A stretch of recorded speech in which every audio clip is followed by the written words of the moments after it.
જ્યારે કોઈ શાક બનાવવાનું મન ના હોય ત્યારે આ ગામઠી ટેસ્ટવાળી કાઠિયાવાડી ચટણી બનાવી લેશો ને તો રોટલી, રોટલા કે પછી ભાખરી, ખીચડી સાથે આ ખાશો તો આંગળી ચાટતા રહી જશો. તો બસ આના માટે આપણે કશ્મીરી લાલ સૂકા મરચાં થોડા લીધેલા છે. એને આપણે આખી રાત કે પછી 4-5 કલાક સુધી ગરમ પાણીમાં પલાળી લીધા છે.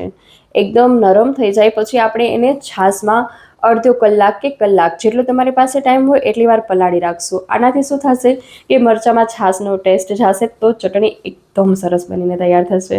આ રીતે આપણે અડધો કલાક જેવું આમાં પલાળીને રાખશું એટલે મરચાં વધારે સોફ્ટ થઈ જશે. હવે એના ઉપરના ડીટિયા કાઢી અને આપણે જૂની રીતથી બનાવવાના છીએ ચટણી. એટલે આપણા દાદી નાની જે છીપરી વાપરતા હતા ને એના પર આપણે ચટણી બનાવશું. તો બસ થોડાક મરચાં લઈ તેના પર મીઠું ઉમેરી અને આપણે ઉપર વટણાથી એને વાટી લઈશું. આપણા આ જે છીપરી છે મારી દાદીજી સાસુના ટાઈમની છે. તો આ ચટણી ખાઈએ ને તો ખરેખર આપણે ગ્રાઇન્ડરની પીસેલી ચટણી ના જ ભાવે. આનો ટેસ્ટ 100 ગણો એનાથી સરસ આવે છે. થોડી વાર લાગે છે, મહેનત જોઈએ છે, પણ સ્વાદ ગજબ આવે છે. તો આ રીતે આપણે થોડાક મરચાં જો આ પલાળેલા હશે ને તો સરસ થઈ જશે. જો તમે ગ્રાઇન્ડરમાં કરો ને તો તમે આને 1 કલાક જેવું પલાળી દેશો ને તો પણ ચાલશે. હવે અહીં આપણે કોથમીરના ઉપરના દાંડલા છે એ થોડાક ઉમેરશું અને થોડાક સૂકા ધાણા ઉમેરી અને એને થોડીક વાર હજી વાટી લેશું. આને આપણે ખાંડની દસ્તાથી પણ ખાંડીને બનાવીએ ને તો પણ સરસ ટેસ્ટ આવે છે આનો. બસ આ રીતે આપણે બધું અધકચડું વાટી લેશું. પછી થોડીક લસણની કળીઓ નાખશું. લસણ તમારે જેટલું નાખવું હોય ને એટલું ન ખાવાય. જેટલું વધારે નાખશો ને એટલું વધારે ટેસ્ટ સારો આવશે. તો આને આપણે જ્યાં સુધી પ્રોપર ચટણીનો ટેક્સચર ન આવી જાય ત્યાં સુધી વાટશું. પછી આપશું એને રિયલ ગામઠી ટેસ્ટ. વિડીયોમાં લાસ્ટ સુધી રહેજો જેનાથી એક પણ વસ્તુ મિસિંગ ના થાય. જો વસ્તુ કાંઈ પણ તમે નાખતા મિસ થઈ જશે ને તો રિયલ ટેસ્ટ નહીં આવે. અને કોને કોને કાઠિયાવાડી રેસિપીઝ ગમે છે કમેન્ટ સેક્શનમાં લખીને જરૂર કહેજો. અને રેસિપી ગમતી હોય તો ચેનલને સબસ્ક્રાઈબ જરૂર કરી લેજો. અને તૈયાર છે આપણી ચટણી.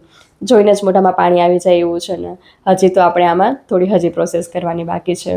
તો હવે આપણે અહીંયા ચૂલો પેટાવી લીધો છે અને એના ઉપર એક તવી મૂકી અને તેલ ઉમેરશું. તેલ થોડુંક આપણે કાઠિયાવાડી રેસિપીઝમાં વધારે જોઈએ છે.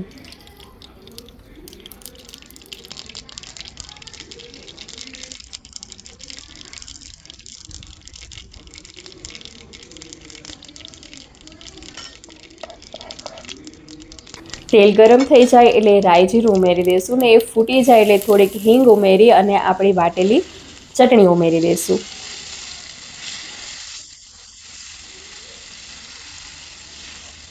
આ ચટણી આપણે 1 મહિનો સુધી ખાઈ શકીએ છીએ. સવારમાં ઠંડો બાજરાનો રોટલો, દહીં અને આ ચટણી જો ખાવા મળી જાય તો શિયાળામાં તો એમાં રીતે મજા પડી જાય. તો 1 મિનિટ સુધી આપણે આ ચટણીને તેલમાં મિક્સ કરી અને પછી થોડુંક આંબલીનું પાણી ઉમેરશું. ચટણી ફૂલ બળી જાય ને ત્યાં સુધી એને ના પકાવતા. જો વધારે વાર પકાવશો ને તો ચટણી બળી જશે. એટલે થોડીક તેલમાં મિક્સ થાય એટલે તરત જ એમાં આંબલીવાળું પાણી ઉમેરી દઈશું ને પછી થોડી વાર માટે એને પકાવી લઈશું. પાણી ઉમેરશું ને પછી ચટણી નહીં બળે. બસ તો તૈયાર છે આપણી કાઠિયાવાડી ચટણી. તમે પણ એકવાર આ ચટણી બનાવીને જરૂર ટ્રાય કરજો. ઘરના બધા મેમ્બર્સને બહુ જ ભાવશે. તો તમને રેસિપી કેવી લાગી એ કમેન્ટ સેક્શનમાં લખીને જરૂર કહેજો. અને ગમી હોય તો વિડીયોને લાઇક, શેર અને ચેનલને સબસ્ક્રાઈબ કરવાનું ના ભૂલતા. અને આવી જ દેશી અને સ્વાદિષ્ટ રેસિપી માટે ઉમાસ કિચન સાથે જોડાયેલા રહેજો. ફરી મળીએ નવી રેસિપી સાથે. ત્યાં સુધી આવજો. Bye bye. Take care.